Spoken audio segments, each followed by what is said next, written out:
Welcome to the collection of the wildest and craziest AITA Reddit stories of all time. From wild betrayals to shocking twists, these tales will leave you questioning who is really in the wrong. Let's dive in together. The first story for this collection is from Throwaway Jason 7723. AITA for not kicking out my trans man, biologically woman roommate on my girlfriend's demand. I, 22M, have a roommate, let's call him Alex M23, who moved in about 6 months ago. I honestly never considered Alex may be trans, not that I would care if he was, but that's not the issue. He is a short guy, and probably under 165 centimeters, has a lot of facial hair, muscles, and looks a lot like a short Henry Cavill IMO. No one I know has ever brought up this idea before. I've had my friends and family at our apartment before. This is really the part that gets to me because my mom is extremely against any gay people, and if she sensed anything was up, she would have caused problems right away. Alex and I get along. We're polite, but not really friends. He's quiet, but super polite. Always pays rent on time, helps with chores, and even shares his cooking with me. I appreciate having him around, especially because my last 3 roommates were each their own horror story. The issue came up when my girlfriend,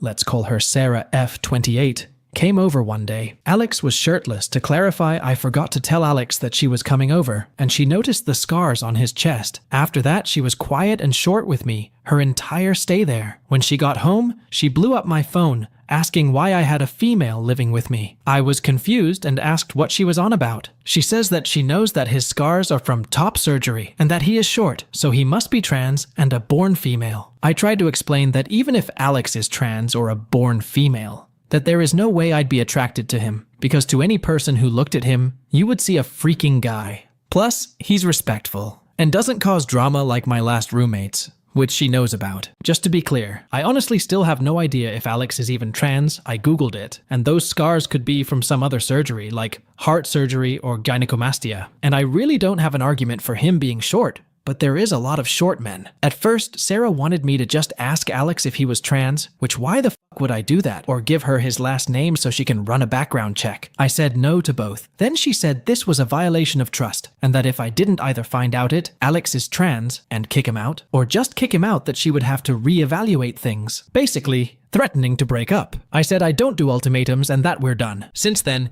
she's been messaging me every single day for over 2 weeks. Even after I blocked her on everything because she wouldn't leave me alone, pissed that I wouldn't do this small thing for her. She ranges from, "Are you f***ing him? Let's just talk. Why can't you at least give me closure and ask him?" to the most recent her telling our mutual friend about the situation. Our friend wants nothing a part of this show. I didn't feel bad at first, but after talking about it online, I've had some people say I should have just asked my roommate if he was indeed trans, just to keep the peace. Or that I shouldn't have essentially picked my roommate I've only had for about 6 months, over my girlfriend of 5 years. I wonder if I am being unreasonable. I legitimately do not see how any straight dude could find Alex attractive, personally, but maybe I should have done something just to keep the peace. TL, DR. My now ex-girlfriend thinks that my roommate is trans, told me to find out for sure or kick him out. I refused and broke up with her. AITA, edit. To answer some questions. Did you break up with her? Yes. During the text conversation, we broke up. I always told her I had one rule, that I don't do ultimatums. If she were to say, choose X or me, that I would leave. I put up with a lot of shit, verbal and physical, but I don't put up with that kind of BS. Ages? I was 17 and she was 22 or 23 when we got together. It's been a long time, so I'd have to look back to make sure. But yeah, I was for sure 17. We got together the day I turned 17. Our anniversary is my birthday. We couldn't get together before then because of the age of consent in my state, which I get now is really fucked up. I don't know if it helps, but we have known each other our entire lives. My mom is her mom's best friend. When my mom worked, I would go over to Sarah's mom's house, so I wasn't alone. We started talking and flirting when I was about 15 or 16, but didn't cross any physical lines until I turned 17. Because I didn't want her to get arrested. I get that sounds bad. I really do. But at the time, I didn't see it as bad. Just in case it is asked, our moms encouraged it. Why would you want to be with someone like that? I really don't. I didn't realize it was transphobia until some people here talked to me about it. I thought it was just her being jealous. But I get how up it is now. Please understand I live in the Bible Belt. I didn't even know trans people existed until I was 16. My personal thoughts are that I don't see a problem with people being trans and transitioning. I think at the end of the day, it isn't my business. Is Alex trans? I have no clue. He could be, but he could have also had breast cancer, gyno, heart, lung, or any kind of other surgery. I used a photo from Google/Reddit because this whole time I personally thought he had gyno or something. But it's not my business. Is Alex safe? I'll talk to him when I get home, and then talk to my landlord. I will change my gate code and have her removed from the allowed guests list, and ask my landlord to not let her in personally. She hasn't been too violent of a person in the past, but I also didn't know she was this insane in the past either. Was there abuse? I feel like this has been kind of implied in some questions. I don't know. Has she insulted me? Yes. Has she been physical? Yes, but nothing crazy. Slapping, pushing, shoving, but never anything like punching or drawing blood. Why use CM if you're American? I was born and raised American. However, I got a couple of friends who use metric from college, and after sharing a group chat with them for so long, the habit has stuck. If anyone cares, we're in automotive engineering. The photo? The photo is not actually Alex. I searched Google for gyno surgery photos and then found a Reddit post talking about it. I used it as a reference for what I mean, scarring under the chest and around the nipple area. I wouldn't post a photo of Alex here, censored or not. I'm sorry for confusion. Why didn't you ask Alex about his scars? I have a few reasons. I personally wouldn't like it if someone asked me. Second, my mom has scars all around her body for different reasons, and gets livid if you ask her about them. Third, probably the one that confuses people the most, I didn't really care enough to ask. I was curious, but not I just thought, and then went on with my business. Small update. I talked to Alex. I got advice saying to be upfront and tell him what's up completely, hide the trans part, and that I just shouldn't tell him. I don't know if this was the right thing, but I just told him, because once I was face to face with him, I couldn't really help but do it. To clarify, I did not ask him about his scars or mention that specifically. I said my ex-girlfriend was under the impression he was a trans person, made sure to say I didn't care if he was or wasn't, and that I broke things off, changed the gate codes, put her on the do not let in list. All that drama. Before even saying anything, he asked if I was okay. Like I said, he is a chill dude. He also not so subtly asked the same questions that a lot of comments asked, essentially if I was in an abusive situation. I told him I don't know, but whatever kind of situation it was, it's over. The thing that really kind of with me is that he called me his best friend. I regret not saying we were close in other comments. I realize now we have different definitions of close because he is introverted and I'm not. We talked about irrelevant stuff for a while, and then the question came up, would you care if I was trans? To summarize things, yes, Alex is trans mask. He had top surgery when he was 19 and has been on hormones since he was 18. He even has a tattoo with the date he started testosterone. While the idea that he could have been a dude with gyno, cancer, or something else is completely reasonable, it just happens that Alex is trans, and I don't care about that. Alex is Alex. I did show him the post and got permission to update things. I would not have otherwise. He is also roaming this post somewhere, but probably won't comment. Notes. Alex is going to help me out with finding some low-cost or pay scale therapy because he personally hasn't heard good things about the college's therapy services. Like everyone else has said, yes, it was abuse. I see that. I will also hold higher standards for myself in the future. Alex sent me the information for the therapist he sees, and I'll contact them in the morning. The landlord knows there is a domestic incident, and I trust him when it comes to making sure my ex doesn't show up. The do not allow list was made in mind for this reason. I am not ready to talk to my mom about this, but I hope with some therapy and time I will be. She knows something is going on, but she believes this is a break and not a breakup. Sorry if this sounds like rambling, it is. This has been a rough couple of weeks, my brain is fried and I'm tired. Keep in mind, I'm still a full-time student during this. I also must keep my grades up for my grants, scholarships, government aid, etc. I do read all comments, even the not-so-good ones. I will try to respond more before I sleep tonight, but just know even if I don't reply, I have read it. I appreciate all the advice, kicks in the rear, and the sympathy. A side note, I have seen a lot of trans people comment on this post, and I have had a few reaches out to me in private. I am thankful for your comments as well. It has brought to my attention how tough things are out there, because I honestly felt what I did was the bare minimum and not worthy of praise because it should just be expected. But I see that it is being praised for how low of a bar there is when it comes to human decency towards you. And I'm sorry for that and hope things get better. OP is not an AH for refusing to kick out his roommate just because he was transgender male and his girlfriend was demanding this. OP's girlfriend is being unreasonable here, and her allegations on OP are not justifiable. In fact, they are baseless and humiliating. OP's decision to break up with such a toxic girlfriend is 100% right. As for scores, I would rate OP 0, and OP's friend-girlfriend 3.5 out of 5 on the AH scale. Let's now jump onto the next story from Forgotten_Child9.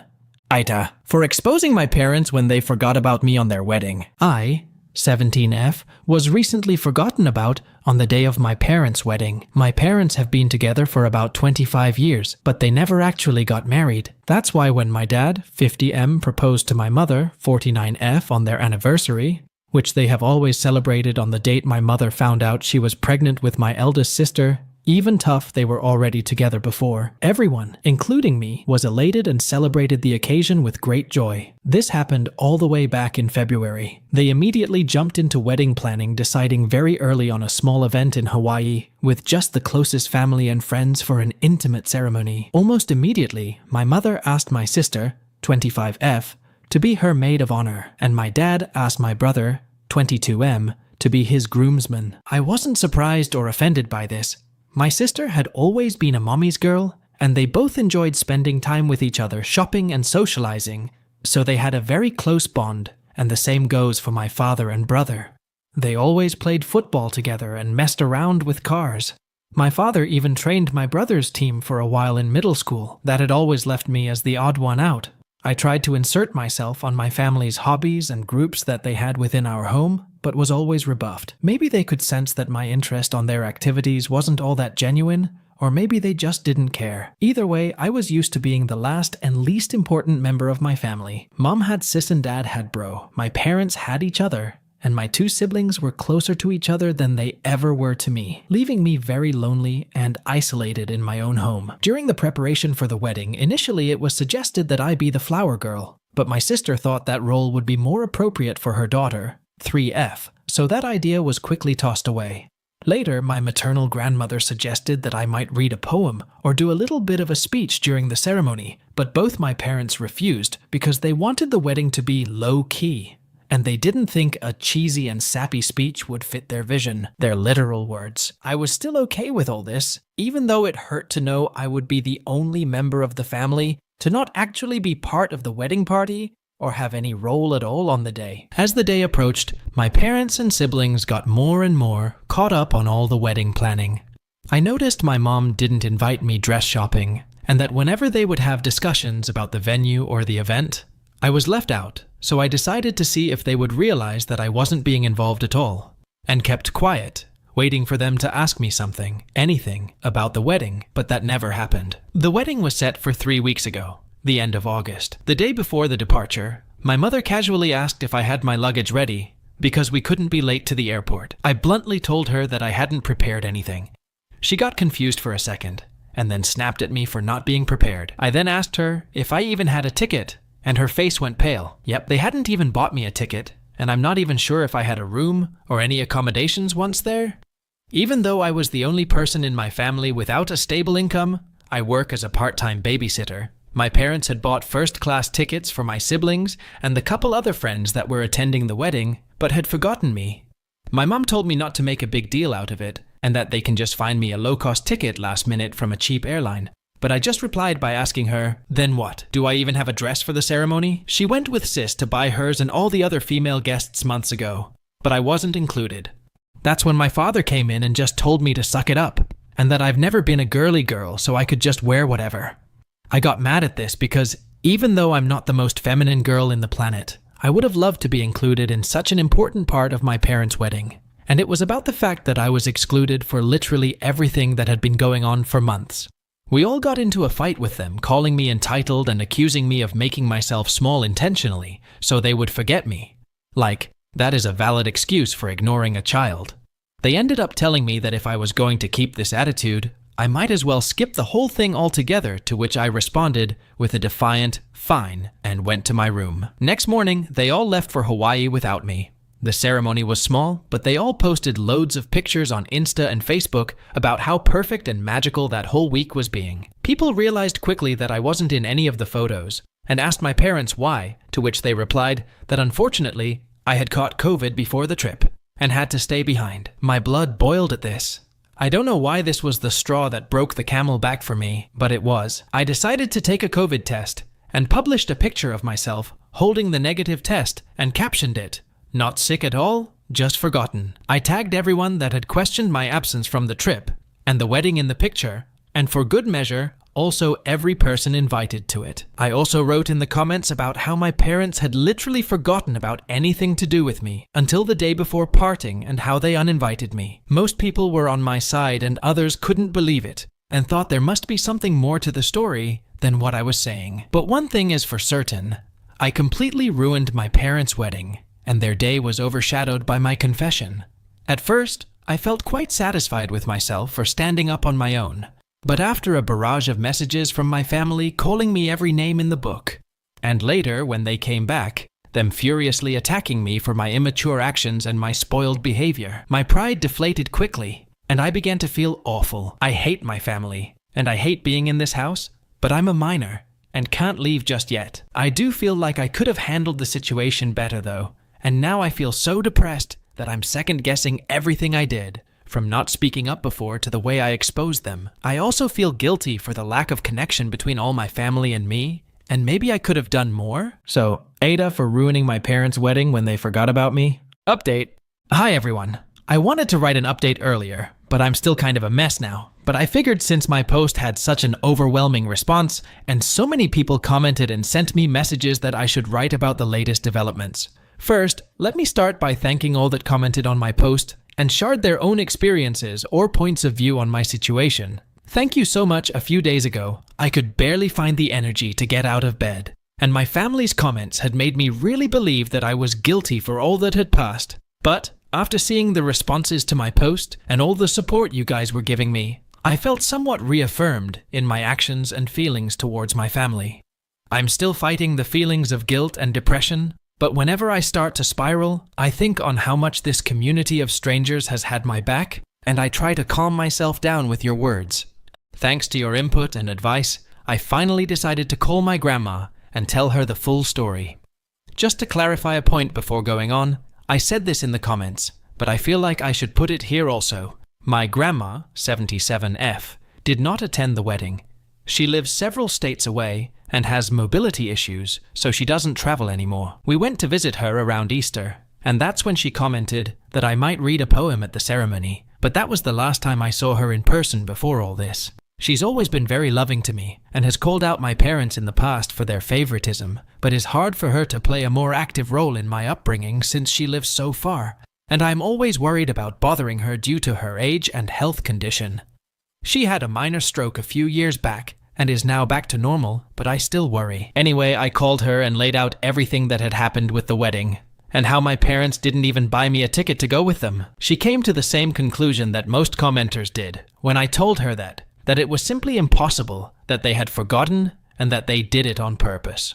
I cried on the phone with her, laying out how I was feeling, how this has been going on forever, how I feel in the aftermath, and most importantly about my need to get out. She was extremely sweet and comforting to me, and told me that I had nothing else to worry about because she had my back 100%, and told me to take it easy, but make plans for my future, and that she'd help me. After that conversation, which lasted about 2 hours, I felt better, and I decided to listen to her and start moving to figure something out for the next school year. I have a friend who is going to lease a studio next to our future campus. She has a great relationship with her parents, but she has 5 younger siblings and wants to be more independent, so that's why she decided to move out. I asked her if I could move in with her temporarily and that I would pay her rent as soon as I got a job. She immediately accepted and told me not to worry about rent or anything else until I was in a better position. And we had a good cry together when I told her all about my parents' wedding incident. So this all happened a couple days ago, and I was planning on doing the update then, but my grandma called my parents and my siblings to lecture them about how they were treating me. My brother just sent me a text afterwards with a half-hearted apologize, saying that he didn't know I wasn't included, and that he just thought I wouldn't have fun on the trip. And then I posted the pic just to create drama. My sister, on the other hand, berated me and told me that I kept trying to make public my own problems and pinning them on my family when they are all innocent. It has been weird with my parents ever since they came back from the trip. And at first, they berated me and were furious with me. And after that, we've just been ignoring each other. After my grandma called them, they came into my room telling me that if I wanted to put this whole issue to rest, I should shut up about it, and that this could all had already blown over if only I had kept my mouth shut. I just asked them to leave my room, and then I called my grandma again to tell her what had gone down. She then told me that she and my uncle had bought plane tickets to come down to see me. This was something that I was actually scared about, because my grandma's health is not the best, and this kind of effort is a lot for her. And I know how complicated it is for her to get on a plane, so I tried to dissuade her from coming and told her everything would be okay. But she wouldn't listen and told me that she was long overdue a conversation with my parents and that she wanted to see me. I'm stressed for her, and I feel again like I forced her to take a long, uncomfortable trip because of me, and that maybe I should have dealt with this myself. I do want to see her, and I wish for nothing more than to hug her right now. But I'm worried about her. At least my uncle, Mom's older brother, is coming with her, but I hope she doesn't exhaust herself, or nothing happens to her, because that would break me. They arrive tomorrow and have not informed my parents of their trip. My grandma asked me to keep it until she gets here. I hope she can make my parents see the mistake in their actions, or, at the very least, help me break the news to them that I'm moving out very soon, and I plan on being no contact with them. I don't know. I'm worried about her having to do so much for me, and bothering her. But I also appreciate and love her so much for doing all this for me. Update 2. Hello. Sorry for not having re-updated sooner or commented. As you can imagine if you've seen my last posts, it's been a busy week to say the least. There's been a lot of people messaging me and commenting on the post, and I haven't had time to answer to no one until today, and I'm sorry for that. You all have been so helpful and caring for me and my story, and it's been truly eye-opening and terrifying to see how many people have gone through similar stories of neglect and abuse. And I just want to thank you all for taking time out of your day to send some kind words to this internet stranger. This update will be long, so sorry about that.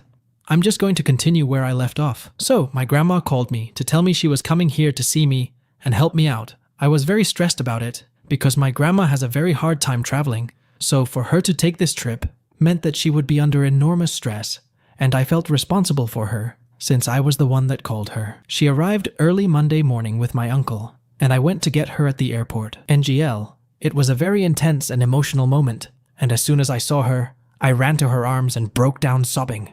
I don't even know if I was able to tell her anything at that moment because of how hard I was crying, and I had so many things to say. Thank you for coming, for being so good to me, for having my back. I'm sorry to have made you take this trip. I feel awful at home. I don't know if my parents love me, but I know you do. Am I an affair child? I truly was hit with all of this, plus the guilt and the anxiety all at once when I saw her, but she held me tight in her arms, telling me everything was going to be okay. My uncle hugged us as well. I don't know how long we stayed like this, but it must have been a while until my uncle told me we should get going. We grabbed a cab and went to their hotel. My grandma had teary eyes, and I could feel her breathing heavily, which scared me, but she kept hugging me and smiling all the way. She had reserved a double room so I could stay with her for these days, and once they were settled in and I was calmer, we sat down and I poured everything out for them. The years of neglect and the emotional abuse, how I was feeling miserable after the trip, but also for years now, how my parents have been trying to make me feel guilty for all of this that has happened, how I was scared about my future. One priority at the moment now was to move out of that house, even at the expense of my schoolwork, how I have made arrangements to move in with my friend, and I was looking for a job, and I told them about this post and how some people thought I might be an affair child and that I was beginning to question that as well. It was a lot, and I could tell they were both really affected by what I was saying, but they kept comforting me and making me feel safe to open to them. After I unloaded all my concerns with them, my grandma reassured me that I had nothing to worry about anymore, and that she would be here for me always. First, she reassured me that I was not an affair child and that both my parents were thrilled when my mother got pregnant with me, and that she knew the ultimate deal breaker for my mom was cheating, and she believed it was the same for my father. Apparently, the favoritism began showing when I was around 3 to 4 years old, when my parents were constantly complaining about having a young kid in the house, and they were bothered because they could take my older siblings to their stuff, but not me. And I was also very shy and a bit of a crybaby, which they had no patience with and made me very different from my siblings. She told me that she knew that my parents had saved more than enough for my college. They're really well off, so that had never been a concern for me until now, thinking they might pull the funds away from me for my education. But that if they tried to not pay for my schooling, she would take care of it, and that she just wouldn't let me drop out because of money concerns. She also told me she would help me with rent and an allowance to move out. She was very generous, and I thanked her for it all. But I also told her that this experience had been eye-opening in the sense that I never realized how privileged I had been economically all my life. For all their faults, my parents have pampered me, money-wise, all my life. I went to private school, I have a rather large monthly allowance. I've had a card for years now, and they have never objected to any of my expenses. Seeing the stories here, I realized how good I've had it so far, and how, being dependable on them all my life, made me so exposed to losing everything. And I want to be independent now, not just from my parents, but from everyone. I feel like I need to learn to stand up on my own. Writing this, and having just read all the stories of people in truly awful situations, makes me feel like I've been a spoiled brat all my life, TBH. She insisted on me accepting my help until I don't need any more, and I accepted that.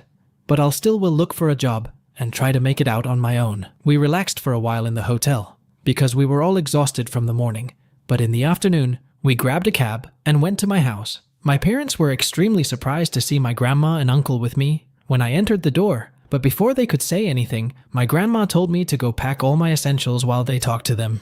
I rushed upstairs and I could hear my grandma and uncle berating my parents for all that they had put me through. At first, I also heard my parents trying to defend themselves, but eventually they quiet down. When I came downstairs with 2 suitcases and my backpack full to the brim with everything important that I had in my room, they were all in the living room.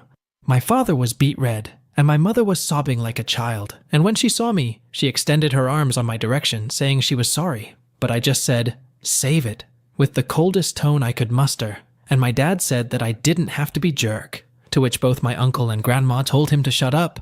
I left the house at that moment and waited for the cab outside. In the hotel, my grandma reassured me that I wouldn't have to go back to them, and that they told her my college tuition was never in question for them, and that they had planned to throw me an extravagant birthday party to make up for the wedding mess, and were going to be giving me a car as an apology for everything. But my grandma was having none of that BS, because it was pretty obvious to her that they were only trying to save face, and they were coming up with these things on the fly, and that a party and a car would not make up for all that they have put me through. Apparently, the moment that broke my mother was when she told her that I had even questioned my paternity, and she started crying then. But my grandma told her that what else could they expect when they had excluded me repeatedly from all family events since I was a child. She told me that she would make sure they made the payments to my school, unless I preferred to completely cut ties with them and have her pay until I can pay myself, and I asked her to do that. I felt bad, because I feel like it's not her responsibility, but I truly don't want anything else from my parents anymore. And although my grandma is well off herself, she's not as wealthy as my parents, but she reassured me that everything is all right, and that everything going to me would be taken away from my mom's inheritance. So, the next day, we went with my friend, her parents, and grandma to the studio, where we were planning to move.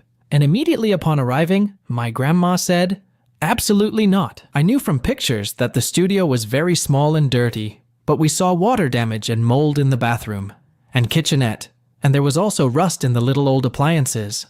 I knew all of this beforehand, but I figured I could live with that, at least for a while.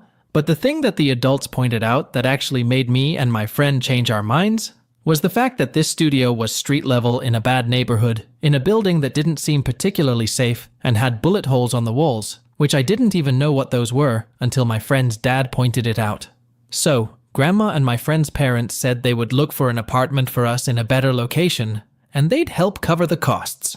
Both my friend and I want to be independent, but we realize that with our most likely minimum wage jobs in such a high demand area, we won't be able to find anything better on our own. So the plan is we're going to look for a 2-bedroom apartment, and me and my friend are going to pay what we had previously planned for the studio, and her parents and my grandma will cover the difference.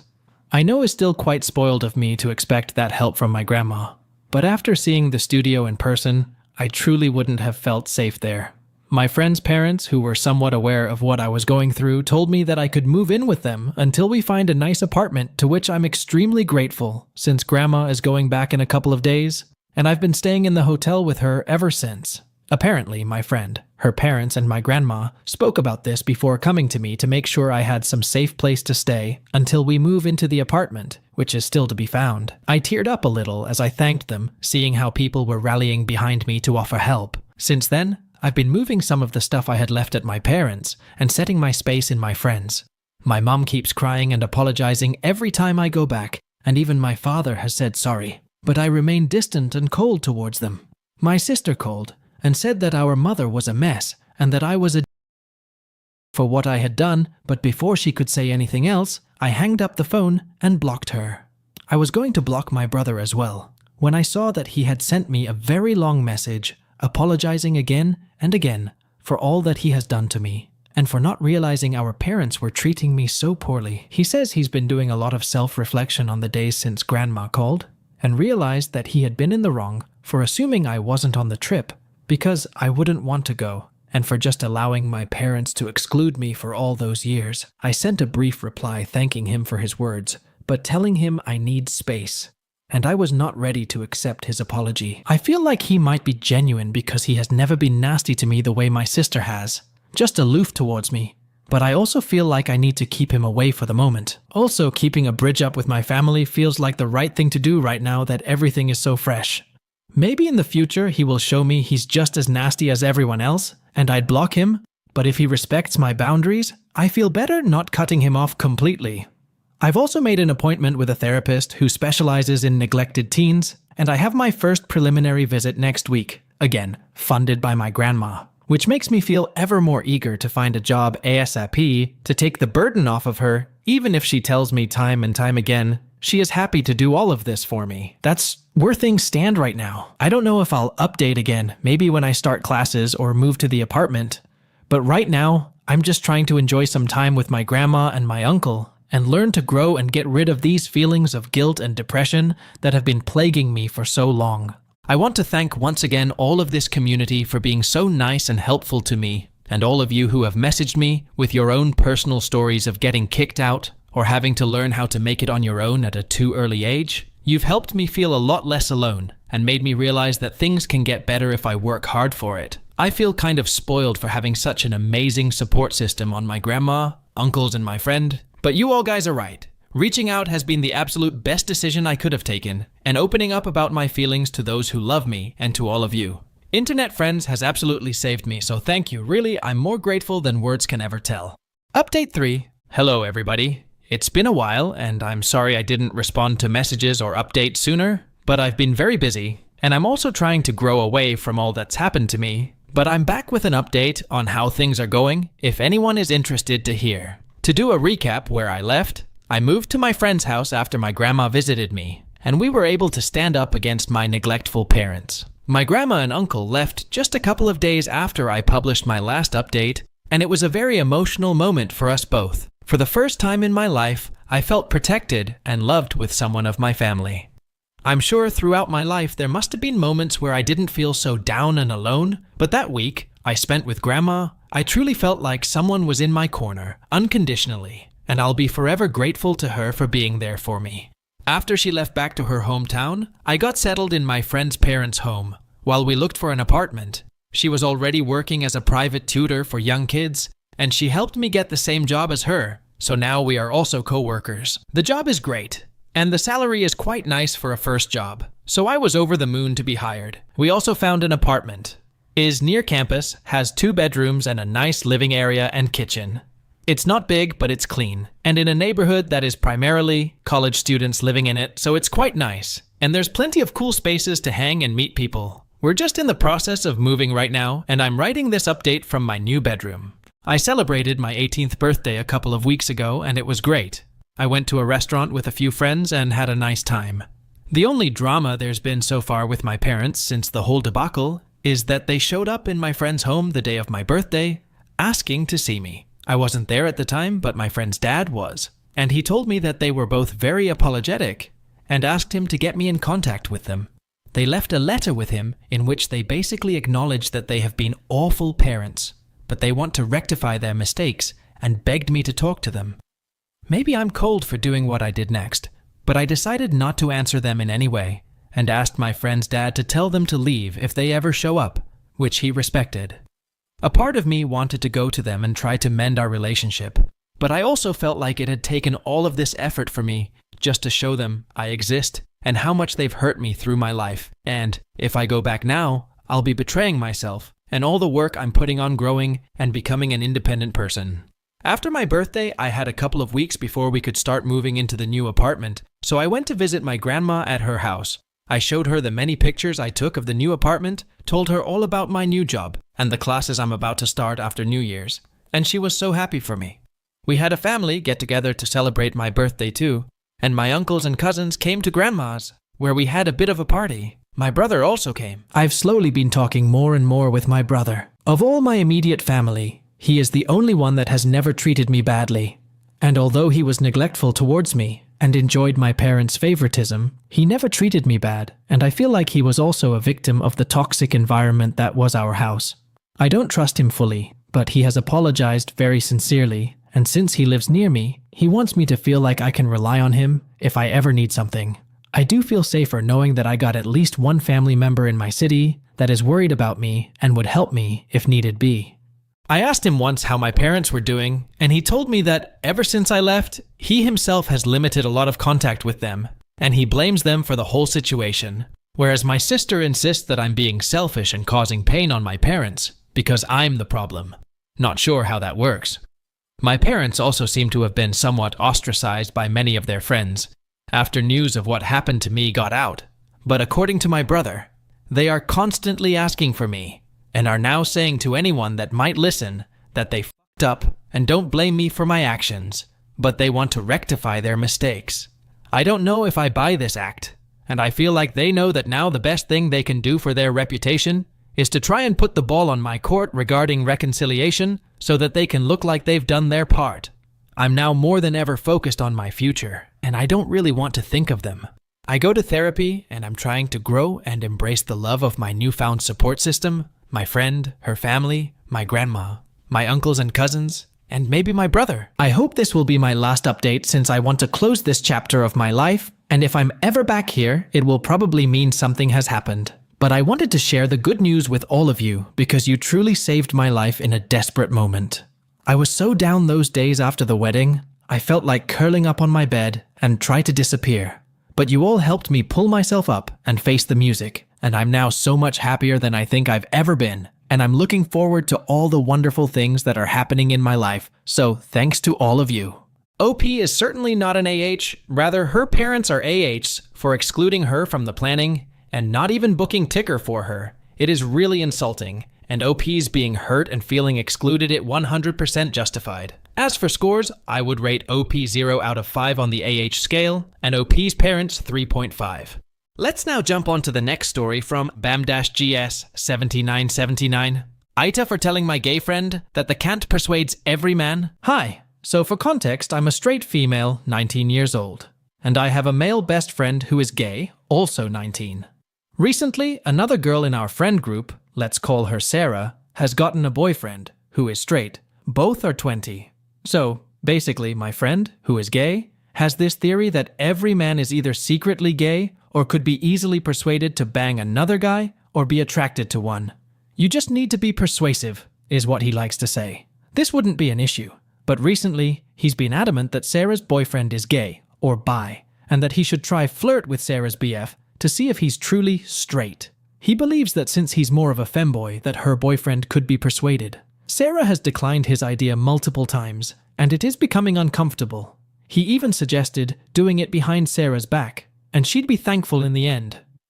Sarah's also had a really bad relationship experience where her ex-BF did cheat on her. I think it kind of messed with her, cause now she's paranoid every guy she'll ever date is going to cheat on her and end up gay or bi. We tried telling her that more people are accepting of LGBTQ+ these days, and actual gay guys are less inclined to hide and date a girl. Of course, we can't speak for the gays, but it was just to console her. Anyways, it's gotten to the point where she is actively distancing herself and her BF from our best friend. because she's worried her BF might end up being attracted to him. We haven't told her BF yet either, because she doesn't want him getting any ideas. So I confronted my gay friend and told him that no, he can't persuade every man to bang him or whatever, and to stop telling Sarah that every man can be persuaded by another guy, cause it's really messing with her. However, he insisted I was homophobic since I did not want men to be gay. I'm really confused since it's hurting our friend group. TL. DR. Gay friend keeps telling other friend every man can be persuaded to bang or be attracted to another man. So her BF is secretly gay/bi, and it's messing with her. I told him he's wrong, and he called me homophobic. Edit. Hi guys, thank you for your advice. We did talk to him as a group, expressing how his mindset was like straight guys saying that they can convert lesbians to become straight, and that it meant he was no different from people who believe in conversion therapy. He got quite annoyed and explained that he only had good intentions and wanted to help Sarah, which none of us believed. We also explained that according to his theory, every man can become gay or bi, which means sexuality is a choice, and that he can become straight/bi if persuaded. He did not take it well and went off on us, telling us we were being homophobic and insecure, that our boyfriends could be swayed. For some reason, he didn't want to believe he could be straight, saying women would never arouse him. That didn't make sense, according to his theory, but unfortunately, he didn't see any fault in his thinking. Of course, we also told him that his belief of just needing to be persuasive is basically harassment and coercion, and he needs to respect Sarah and her boyfriend's boundaries, because he's being a creep. We told him he wasn't welcomed into the friend group until he dealt with his toxic and gross views. Unfortunately, he's a very stubborn individual, and he couldn't see how he was being a friend. He's no longer part of our friend group, and as for Sarah, we all apologized that it took us a while to kick him out. We also convinced her to talk to her boyfriend for his and her safety, in case our gay friend did try to take advantage of him out of spite. Her boyfriend told us he did notice that our gay friend had an off vibe whenever he was around him. However, Sarah's boyfriend did say he was in fact straight, so he did not appreciate our gay friend trying to test his theory out on him for Sarah's sake. We do believe our gay friend probably had a crush on Sarah's boyfriend since he would start acting weirder around him. Anyway, thank you all for your advice. Truly appreciate it. TL. DR. We kicked him out of the group, telling him his views were coercive and constituted harassment. He kept defending himself, saying we were being insecure and homophobic. We didn't listen.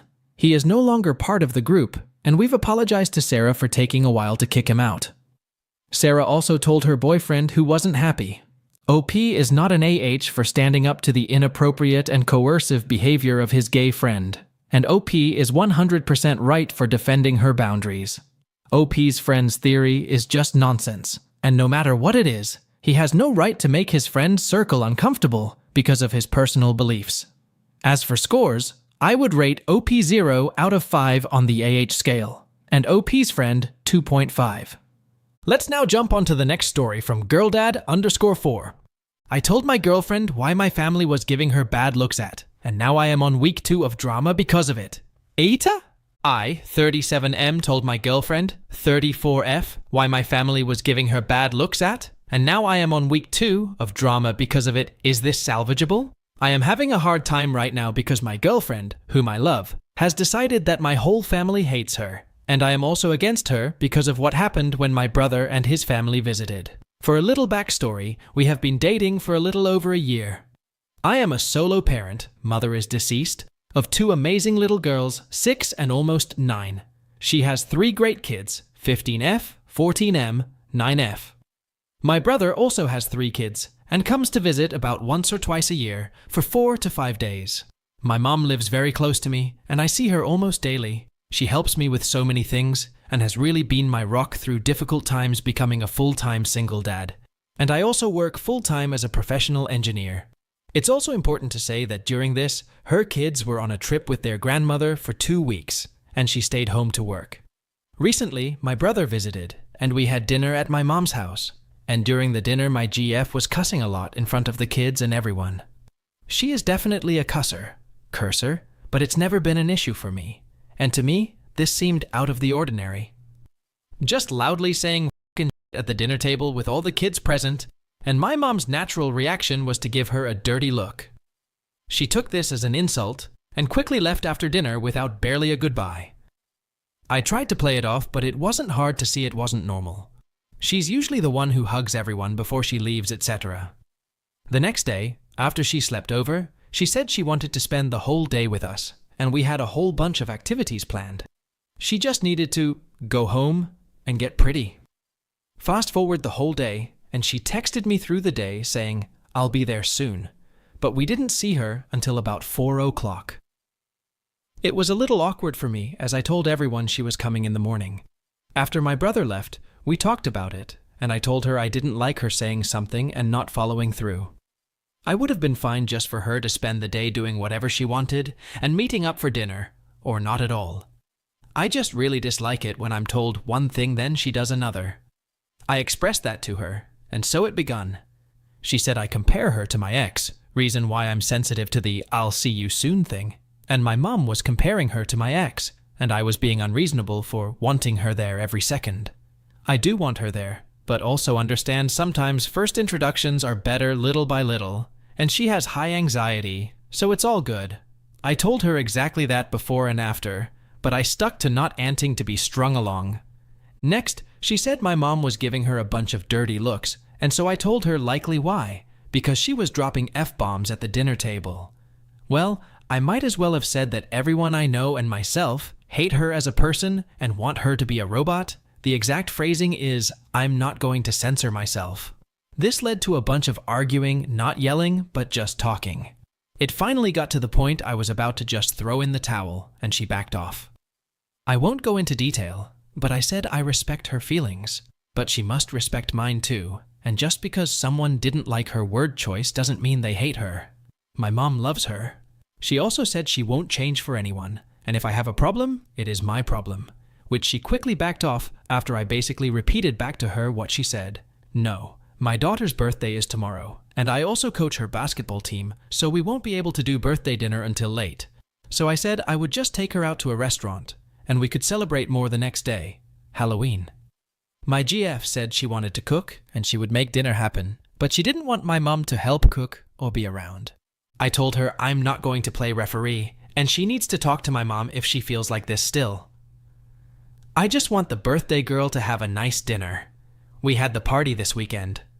My mom is totally oblivious to all of this, I should add. Now she is mad again, saying I'm not respecting her boundaries and feelings. I am saying she isn't considering the birthday girl, and just, it's all my fault. She now feels like and she wants to not only cancel cooking for the birthday dinner, but Halloween as well. I'm emotionally exhausted by this now, and, in my mind, what should have been simple communication that needs to happen for a strong relationship is now just has spiraled out of control. I do feel she's making everything about herself and being selfish, but if I told her that I might as well tell her she is fugly, smells, and everyone hates her. AITA? I really do love her and started imagining our futures together. I was even thinking about how her and her 3 kids could move in with us in the future. Edit. So, a lot of people are asking timeline. My ex-wife abandoned me with an 18-month-old and 4-year-old about 5 years ago. We introduced kids after dating 6 months. I had a relationship before her last 6 months and ended amicably, but I never talked to her. She cusses and sometimes in inappropriate situations, but this instance was just over the top. Our first year was basically great. That's why I fell in love with her. We had a few arguments, but I'm not a very argumentative person, and I never yell or get super angry. We went on romantic getaways, snowboarded, hiked, kayaked, camped, boating, all sort of great times with and without kids. This all honestly kind of came out of left field, but maybe I missed signs. It's hard to see red flags wearing rose-colored glasses. I see the overwhelming sentiment, and I have a lot of thinking to do. I stood my ground today and just said, we will be doing our own thing for the birthday dinner with just my little family and grandma. She did not take it well and started to escalate to the point she almost just blew the whole relationship up, but backed down when she realized I was going to let that happen. We argued and talked over text, and it's now down to her saying, I f***ed everything up. I said we need to talk this out in person this weekend. I don't think we'll do Halloween together tomorrow night either. I think I need to go very low contact with the kids until further notice. OP is not an AH in this situation, and his communication with his girlfriend is reasonable and justified. However, his girlfriend's defensive and overreactive behavior is not justifiable. She appears to be self-centered and dismissive, making her the AH in this scenario. I would rate her a 2 out of 5 on the AH scale, while OP gets a 0. Let's now jump onto the next story from Big Tasty CJ. AITA for not giving any money to my friend for his daughter, and telling him it is his fault she is like this. I, 28M, and my brother, 26M, have been collecting stuff for years. Pokemon cards, Yu-Gi-Oh cards, comics, soccer cards, figures, etc. Simply because we love that type of thing and know their value. Now my friend, let's call them Han, 39M, wants me to donate to his daughter, 14F, who has been put into a private rehab clinic for alcohol and substance abuse. Yes, you read that right. And wants me to help cover the costs. Han knows that I have a very well-paying job and thinks that I, as his daughter's uncle, non-biological, should help him cover the cost of his daughter's rehab. For context, Han is one of these lenient parents. And I don't mean lenient by Japanese or Asian parent standards. I mean, you can do what you want, I don't care type. And his daughter did just that.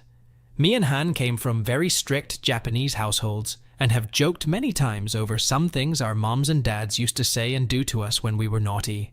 Me and Han met when I first came to the UK, 2017, to start my job, and we became very close friends. He and his wife and daughter even started calling me Uncle CJ, my first and last name combined.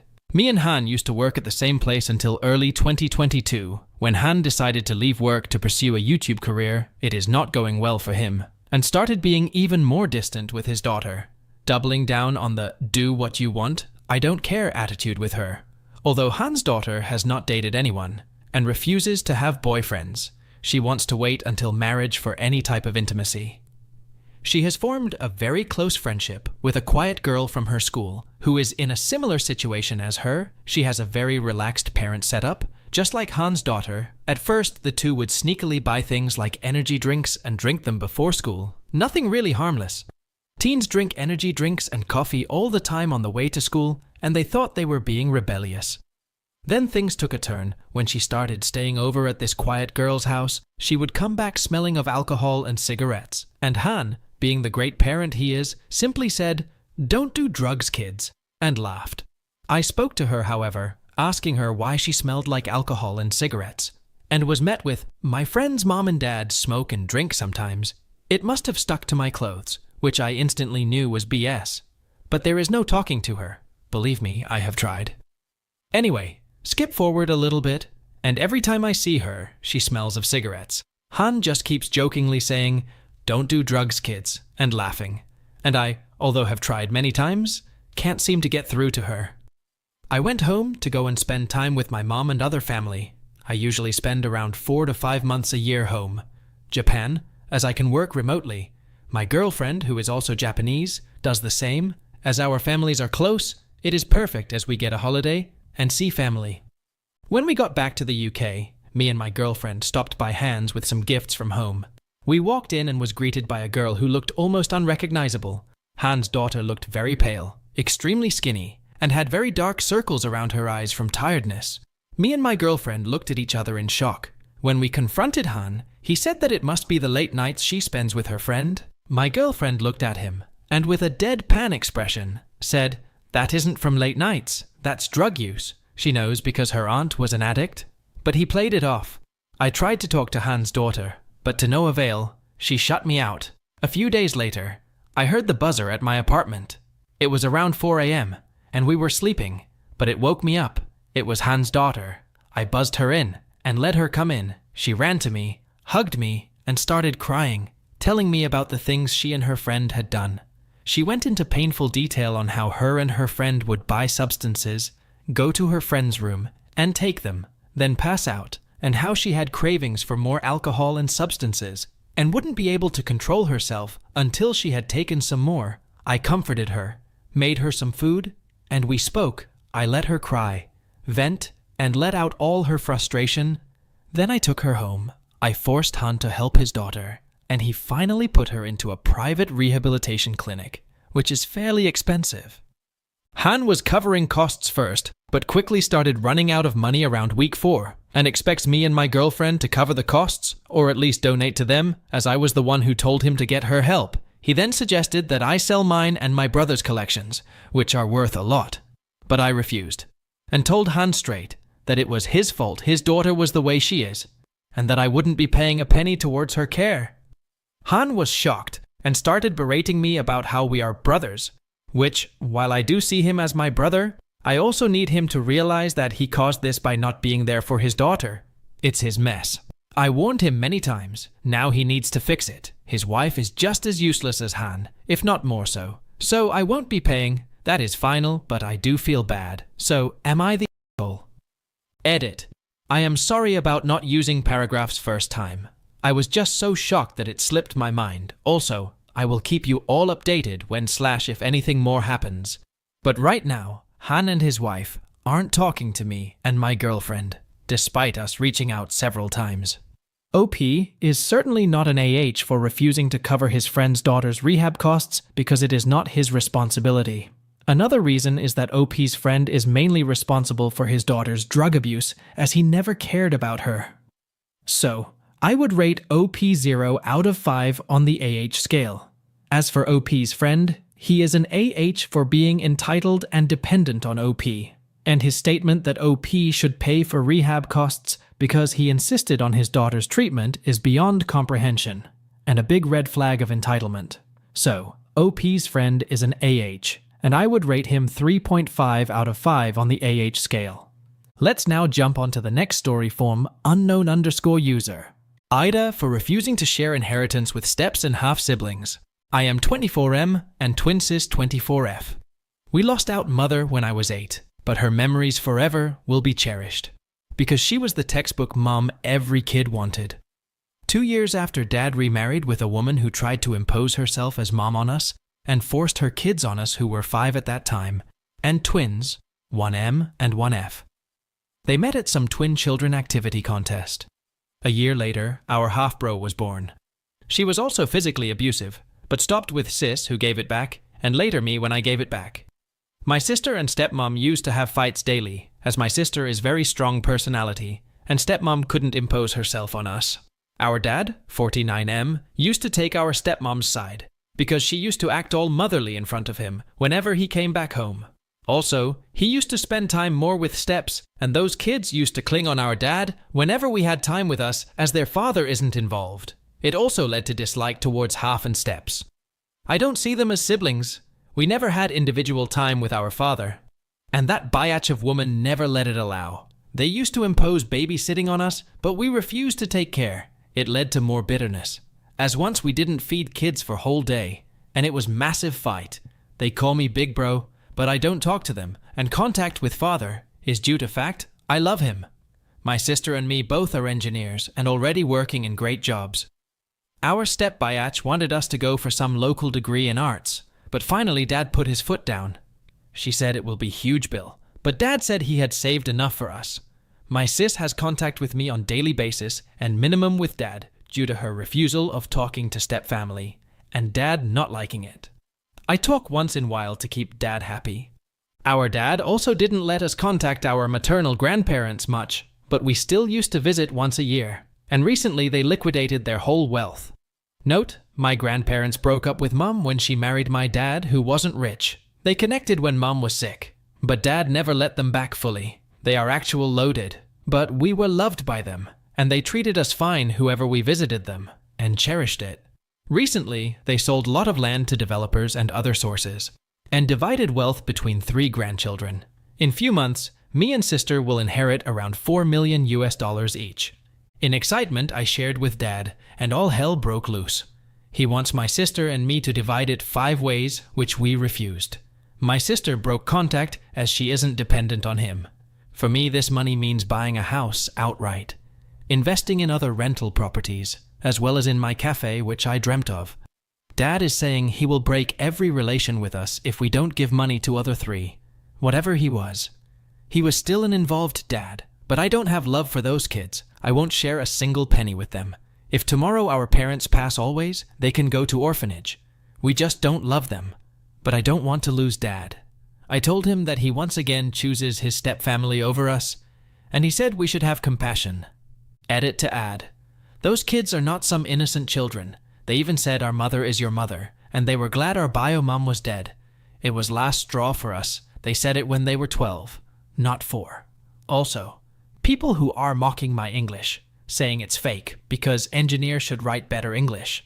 I got into engineering, clearing physics, maths, and chemistry, and code your life in hell. So, buzz off. AITA for refusing to share inheritance? OP is not the AH here because the inheritance was from OP's maternal grandparents, who intended it solely for him and his twin sister. Given the abusive history with their stepfamily and lack of genuine bonds, OP has no obligation to share the inheritance, especially as his father continually favored his stepfamily. So, OP is not an AH in any way, and I would rate him 0 out of 5 on the AH scale. And OP's abusive stepfamily is an AH, and give them 2.5 out of 5 on the AH scale. Let's now jump onto the next story from Miserable-Aid 1369. AITA, for calling out my friend for spending less time with me and more time with her ex-best. Alice had a best friend, let's call her Lisa. Lisa and Alice were very close as friends can be. I liked Lisa, and we all hung out very often and got along well. We all started becoming friends, going out together, hanging out, having sleepovers, attending parties together. We all hung out, and I enjoyed both Alice's and Lisa's company. I recognized how close they were and never wanted to intrude on any friendship. So whenever I would see Alice, I would always extend any invitation to Lisa. One day, Lisa is having a New Year's party. Alice asks if she can invite my sister and I, and Lisa says no.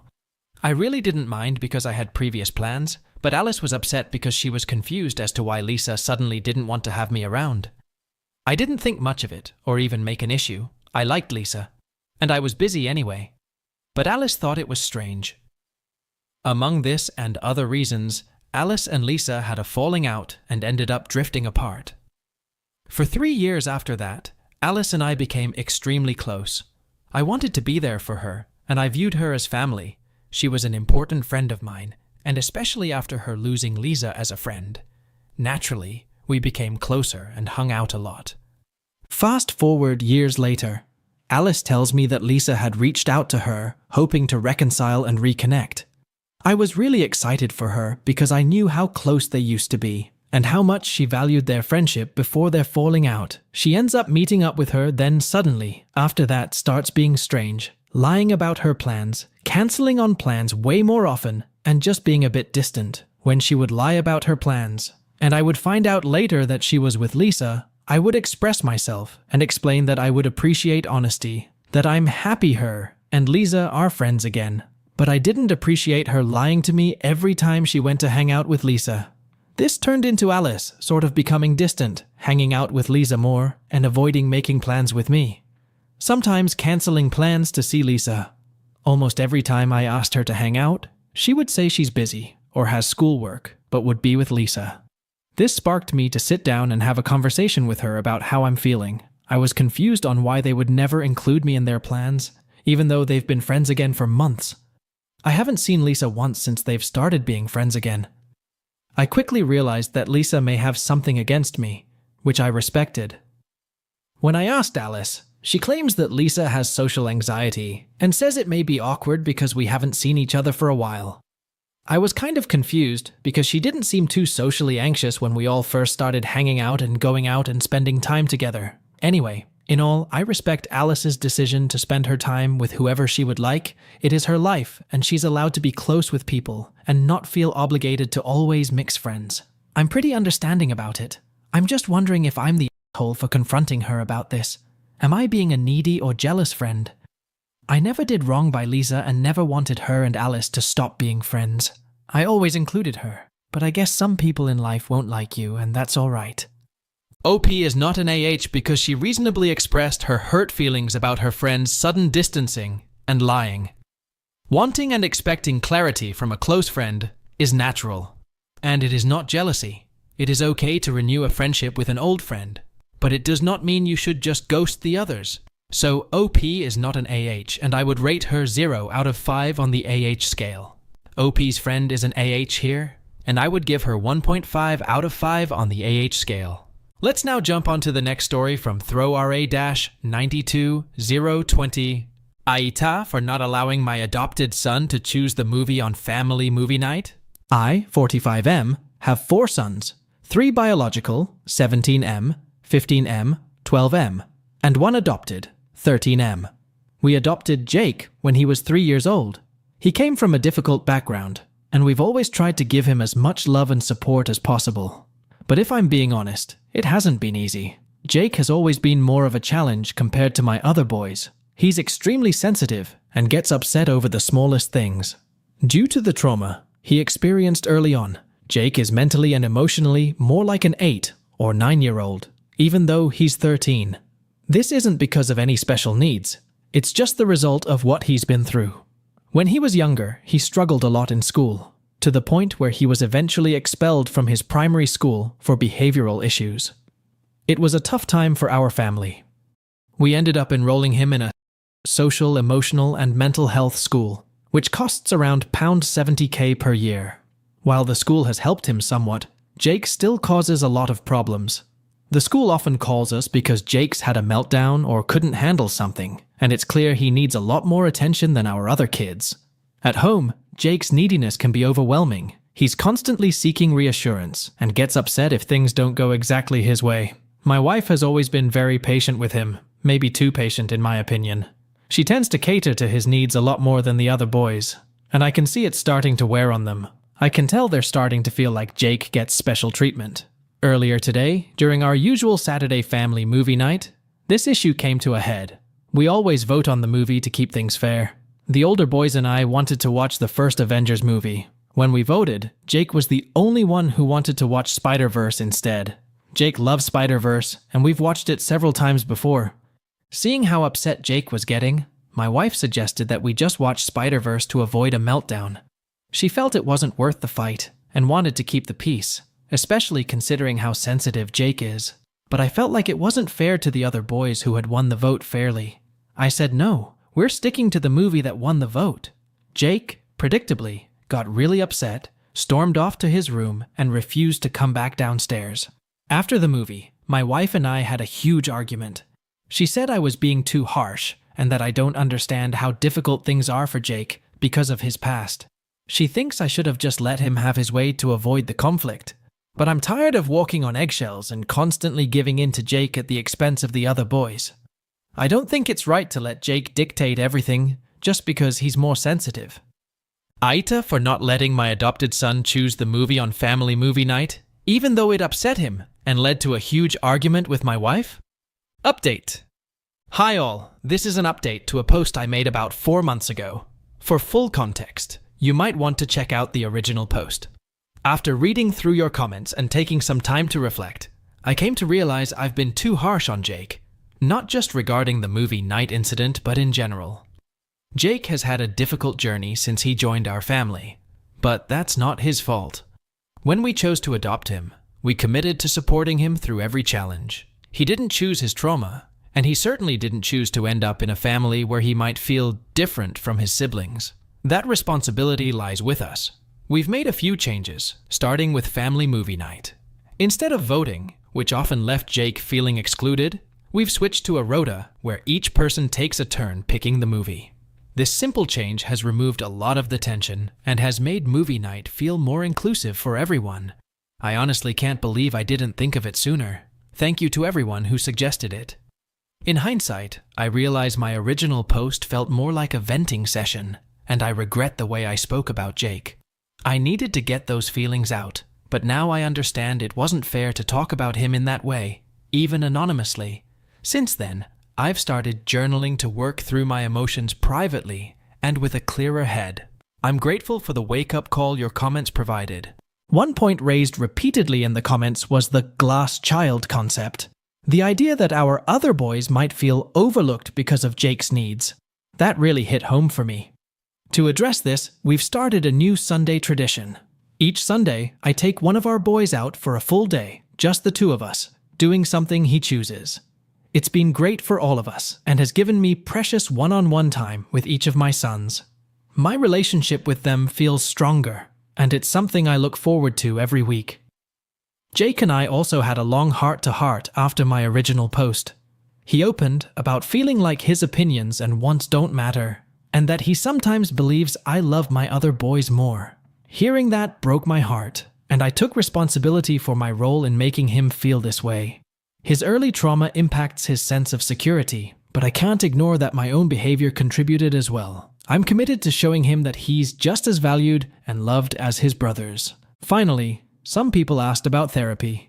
Jake's been on the waiting list for a more specialized therapist for a while now, well before I made the original post.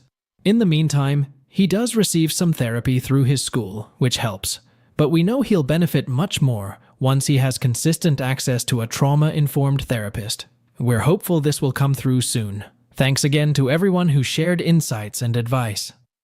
These changes have made a huge difference in our family's dynamics, and I feel closer to all my sons.